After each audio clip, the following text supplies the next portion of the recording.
கூட ஒருத்தவங்க இருந்துட்டே இருந்துட்டு இல்லன்னும்போது ஒரு எப்படி சொல்றது, ஒரு வெறுமை இருக்கும்ல, ஒரு லோன்லினஸ். ஸோ 100 டே சேலஞ்சில் இன்னைக்கு டே வந்து 39 வந்து ஒர்க் அவுட் கம்ப்ளீட் பண்ணிட்டோம். இன்னைக்கு நான் கொஞ்ச நேரம் தான் ஒர்க் அவுட் பண்ணியிருக்கேன். ஏன்னா மாமியார் வந்து ஊருக்கு போகிறாங்க ஓட்டு போடுறதுக்காக.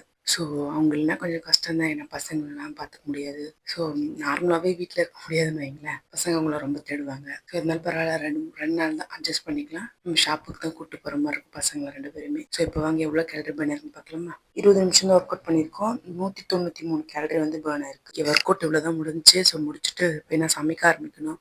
மணி 8 ஆக போகுது. உங்களுக்கு 10:30 மணிக்கு பஸ்ஸு. ஸோ அதுக்குள்ளே சமைச்சு முடிச்சு அவங்களுக்கு கட்டி கொடுத்துட்டேன். சாப்பிட்டு போயிடுவாங்க மதியம் பஸ்லேயே. இப்போ நான் சொன்ன மாதிரி தான் எங்கள் மாமியார் வந்து ஊருக்கு கிளம்பிட்டாங்க.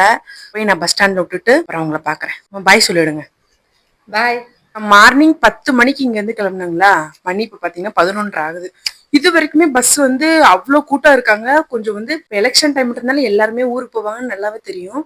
ஸோ அதனால கொஞ்சம் ஸ்பெஷலாக வந்து பஸ்ஸுங்க வந்து விட்டுருந்துருக்கலாம் எக்ஸ்ட்ரா.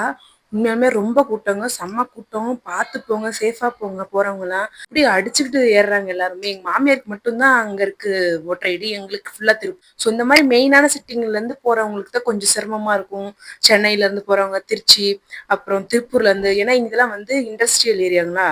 ஸோ அதனால ஒர்க்கு முடிச்சுட்டு போகிறவங்களுக்கு ரொம்ப சிரமம் தான். ஸோ சேஃபாக போங்க. உங்களோட ஓட்டு வந்து நீங்கள் யாருக்கு உங்களுக்கு நல்லது செய்வாங்கன்னு யார் உங்களுக்கு தோணுதுங்களோ அவங்களுக்கு சிந்திச்சு வாக்களிங்க. ஸோ ஓட்டு வந்து ரொம்ப ரொம்ப முக்கியமான ஒன்று. ஸோ கண்டிப்பாக எல்லாருமே அதை போட்டுருங்க. மார்னிங் ஐஸ்கிரீம் சாப்பிட்டதன் விளைவுனால நான் இன்னைக்கு மதியம் வந்து லஞ்சுக்கு ஒரு ஜூஸ் மட்டும் எடுத்துக்கிறேன். அப்போதான் வந்து கேலரி வந்து நம்மளுக்கு பேலன்ஸ் ஆகும். ஸோ ஆசைப்பட்டு சாப்பிட்டேன். ஸோ அதனால மதியத்துக்கு வந்து நோ லஞ்சு, ஒன்லி ஜூஸ் மட்டும்தான் எடுத்துக்கிறேன். ஸோ நம்ம வந்து லஞ்சு சாப்பிடல, அந்த ஜூஸ் மட்டும் தானே குடித்தோம். குடிச்சிட்டு பசங்களை தூங்க வைக்கலான்னு சொல்லிட்டு தான் நானும் படுத்தேன் 2 மணி போல். பார்த்தா நல்லா தூங்கிட்டேன். நான் தூங்கி 4 மணிக்கு தான் எழுந்திரிச்சு எங்கள் வீட்டுக்காரர் வந்து ஷாப் வர சொன்னாங்கன்னு சொல்லிட்டு பசங்களையும் கூப்பிட்டுட்டு நான் ஷாப் வந்திருக்கேன். ஸோ அவங்க இப்போ தான் சாப்பிட போயிருக்காங்க. நான் தூங்காமல் நடந்துருந்துருக்கலாம், அந்த டைமில் தப்பு பண்ணிட்டேன். ஸோ பசங்க கூட படுக்கவும் தூங்க வச்சிடலாம் அப்படின்னு சொல்லிட்டு நானும் தூங்குற மாதிரி சும்மா கண்ணை மூடி படுத்தேன். பார்த்தா உண்மையாமே நான் தூங்கிட்டேன். ஸோ இன்னைக்கு டைம் மேனேஜ்மெண்ட் ரொம்ப மோசமாயிருச்சு இன்னைக்கு வந்து தூங்குனதுனால. ஸோ சின்னவ மட்டும் வீட்டுக்கு போயிருக்கா, பெரியவன் வந்து இங்கே விளையாடிட்டு இருக்கா. இதை முடிச்சுட்டு நைட்டு ஒரு ஈவினிங் வீட்டுக்கு போகிற மாதிரி இருந்தால் நான் நடந்து முடிச்சிடுறேன், கம்ப்ளீட் பண்ணிடுவேன். ஸோ நான் வந்து இப்போ தான் ஷாப்லேருந்து கடைக்கு வந்தேன். ஸோ எங்கள் வீடை காமிக்க எப்படி இருக்குன்னு மட்டும் பாருங்கள். இது வந்து சோஃபா எப்படி இருக்குங்களா, இங்கே சோஃபா எப்படி இருக்குது. கிச்சன் பார்த்தீங்கன்னா மோசமாக இருக்குது, எல்லாம் வந்து கழுவாமல் அப்படியே இருக்குது. இதுவே எங்கள் மாமியார் இருந்தாங்கன்னா எந்த வேலையுமே இருக்காது. நான் வந்தேன்னா சாப்பிட்டு வந்தேன்னா அப்படியே போய் படுத்துருவேன். கொஞ்ச நேரம் படுத்து இருந்துட்டு தான் அடுத்த வேலைக்கு நான் ஸ்டார்ட் பண்ணுவேன்.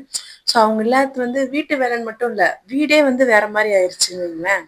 வீட்டு வேலைன்றத விட நம்ம கூட ஒருத்தவங்க இருந்துகிட்டே இருந்துட்டு இல்லைன்னும் போது ஒரு எப்படி சொல்றது, ஒரு வெறுமை இருக்கும்ல, ஒரு லோன்லினஸ். இவ்வளோ பெரிய வீட்டில் பசங்க இப்போ பக்கத்து வீட்டுக்கு போயிட்டாங்க, சாராக்கா ஹவுஸ் ஓனர் வீட்டுக்கு போயிட்டாங்க.